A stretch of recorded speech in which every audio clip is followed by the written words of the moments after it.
Bismillahirrahmanirrahim. Assalamualaikum warahmatullahi wabarakatuh. Ini seri kedua pelajaran mapel hadis Riyadhus Shalihin.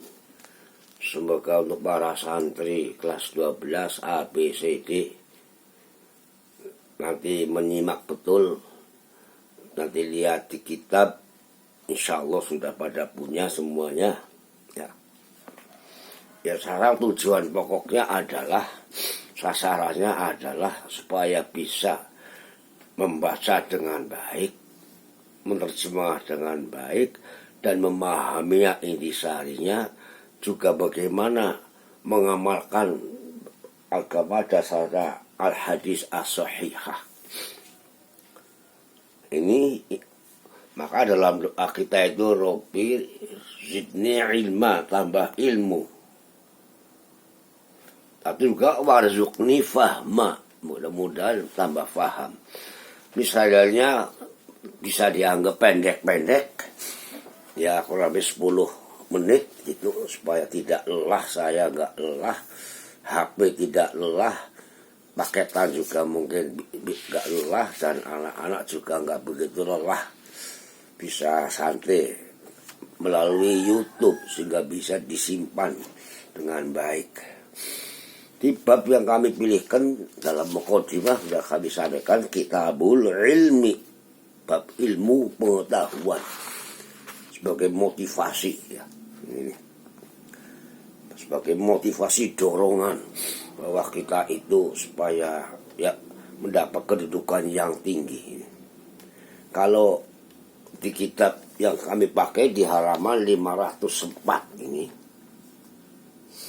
ya, karena buku Riyadhus Shalihin cetakannya macam-macam, jadi halamannya tentunya berbeda-beda, ya. Jadi sabar, telaten mencari. Kurang lebih sepertiga di bagian belakang. 504 Kitabul Ilmi. Ini Kitabul Ilmi. Nah, ini Imam Nawawi dari Syria ini sebelum menyantumkan hadis-hadis tentang ilmu pengetahuan sebagai dorongan, motivasi, tuntunan dasar tentang berilmu, ini 17 hadis, ya. Paling tidak ya separuhnya anak-anak hafal, pilih yang mudah, yang pendek-pendek juga boleh.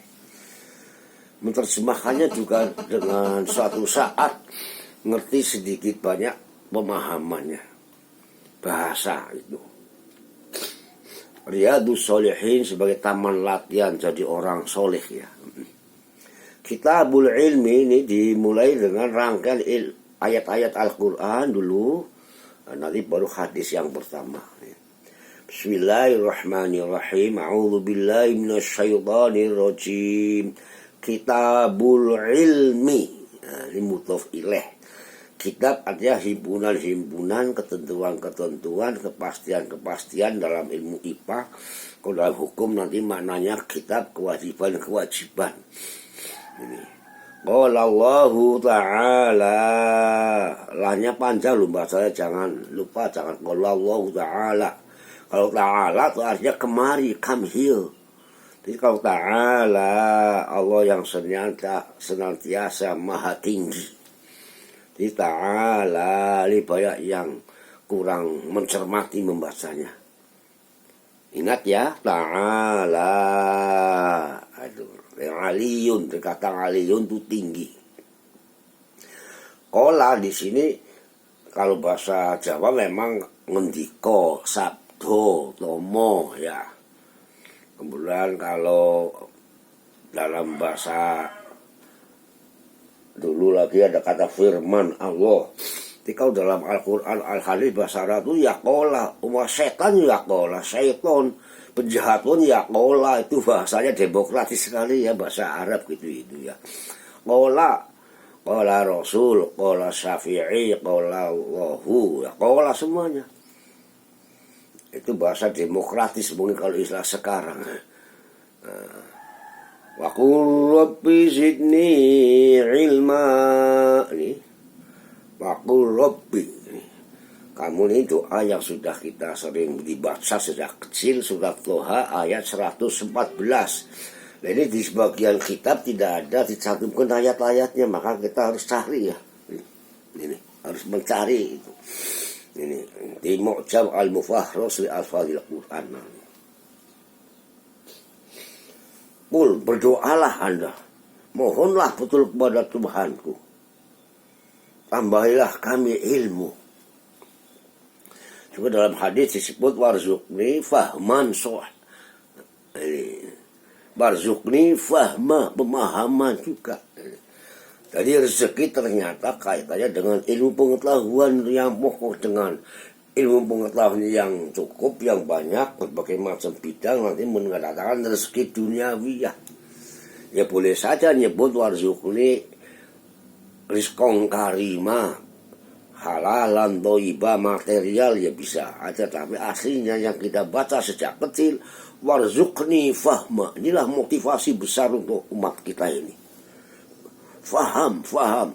Kamu akan terjun bidang pertambangan, faham tentang pertambangan. Dalam bidang pertanian, faham tentang pertanian, nanti mendatangkan rezeki itu. Perdagangan juga begitu. Itu mungkin dibalik hikmah doa warzuqni fahma. Dengan faham ngurusi sumber-sumber rezeki, nanti akan mendapatkan keperluan hidup dunia untuk amal sampai akhirat hasanah. Ayat berikutnya ditegaskan, ini dikutipkan oleh ini Imam Nawawi, juga pengarang Al-Arba'in, ya, hadis Arba'in itu. Qul ya hal yastawi alladhina ya'lamuna walladhina la ya'lamun. Akan sama nilainya orang yang mengerti, berilmu, dan yang tidak berilmu. Nanti dalam duniawiyah, dalam peradaban ini, kita lagi dalam keadaan ranking bawah ini. Kemarin sudah kami sampaikan ini, pendidikan Indonesia gawat darurat ini ya ini. Kemudian ilmuwan muslim nanti sedikit juga ini, jadi yang moncer sekarang orang-orang di luar Islam.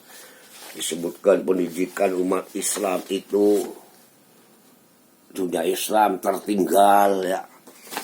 Kemudian ada berita di kualitas pendidikan di bawah rata-rata dunia.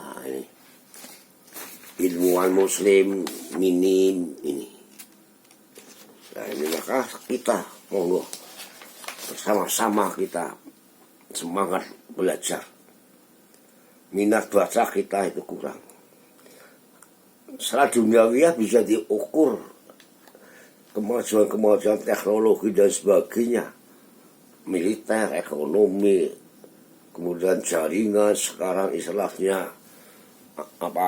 alat-alat telekomunikasi, mereka semua yang megang.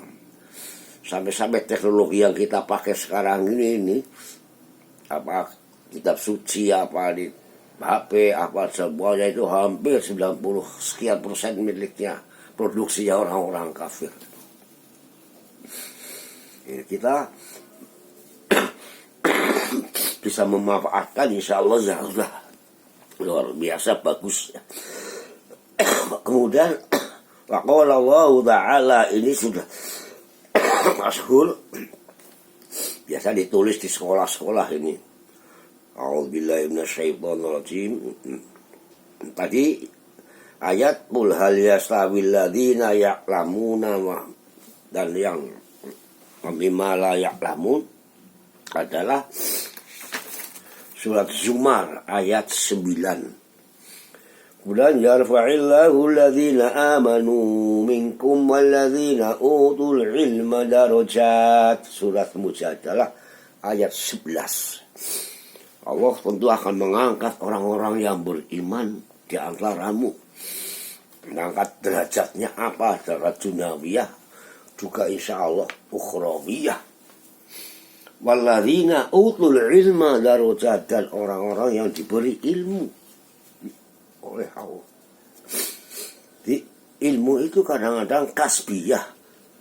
Umumnya kasbiyah artinya atas usaha kita ya. Tapi nanti setelah itu ada ilmu yang min ladun hakim dari Allah. Kita dapat ilham, dapat inspirasi. Tiba-tiba dapat tambahan ilmu. Nah, karena kita beriman pada Allah, kita sudah mulai modal ilmu pengetahuan ya. Dari kecil dan sebagainya, itu pelajaran IPS, IPA, sejak SD, MI, Sanawiyah dan sebagainya itu luar biasa. Saya ikuti pelajarannya tentang politik, tentang ekonomi, tentang arkeologi, tentang sejarah itu. Ini. Kemudian untuk menuntut ilmu itu apa? Di sini innama yakhshallaha min ibadihil ulama'u. Surat Fatir 28. Ini sungguh tiada lain yang bisa betul-betul gentar takut pada Allah orang yang banyak ilmu, para ulama yang banyak ilmunya ini. Nah, kami tambahkan di sini tidak ada. Ingat, nenek moyang kita awal Nabi Adam fi aksali takhwim. Itu alama Adam al-asma'a kullaha. Nabi Adam diberi ilmu al-asma'a kullaha, apa postulat-postulat, rumus-rumus semuanya tentang keperluannya dia sebagai khalifah fil ardi, mangku bumi, memanage jagat alam semesta ini, bekal ilmu pengetahuan yang besar, yang luar biasa. Maka Adam itu bukan binatang, bukan keras, mendapat ilmu pengetahuan untuk menjadi ini manajer di bumi ini, mengelola, menggulung-entah cara orang Jawanya itu, mengeksplorasi sehingga menghasilkan keperluan kehidupan manusia untuk kemajuannya. Insya Allah nanti antum semuanya, para santri, santriwati dan santriwan dan yang mendengarkan ini bisa untuk tambahan dalam Marwan Marghoni channel YouTube saya itu sudah puluhan sampai 100 lebih membahas tentang kenabian ini, masalah manusia Adam, dan Hawa dan sebagainya. Wa'allama Adamal asma'a kullaha. Kemudian nanti Nabi Idris, ya, Nabi Idris itu sebagai peletak pendidikan madrasah awal, juga peletak dasar sistem ilmu pengetahuan dan peradaban dan dasar. Nabi Idris itu 6.000 tahun yang lalu, kurang lebih 5 sampai 6.000 tahun yang lalu. Nanti setelah itu Rasul ketiga Nabi Nuh juga membahas tentang ilmu pengetahuan, pengasihan dan ceramahnya bisa lihat di surat Nuh. Alam taro kaifa khalaqa sab'a samawat. Kamu perhatikan langit dibuat oleh Allah 7 lapis. Tentang pertanian, tentang macam-macam ada. Itu zaman Nabi Nuh. Maka waktu kapal tenggelam Nabi Nuh itu ditenggelamkan umat waktu itu, daerah Armenia, Irak, bukan sekitarnya itu, dalam arkeologi ditemukan kurang lebih 160 kota yang sudah diperancang ilmu pengetahuan dan kemajuan Nabi Idris alaihissalam.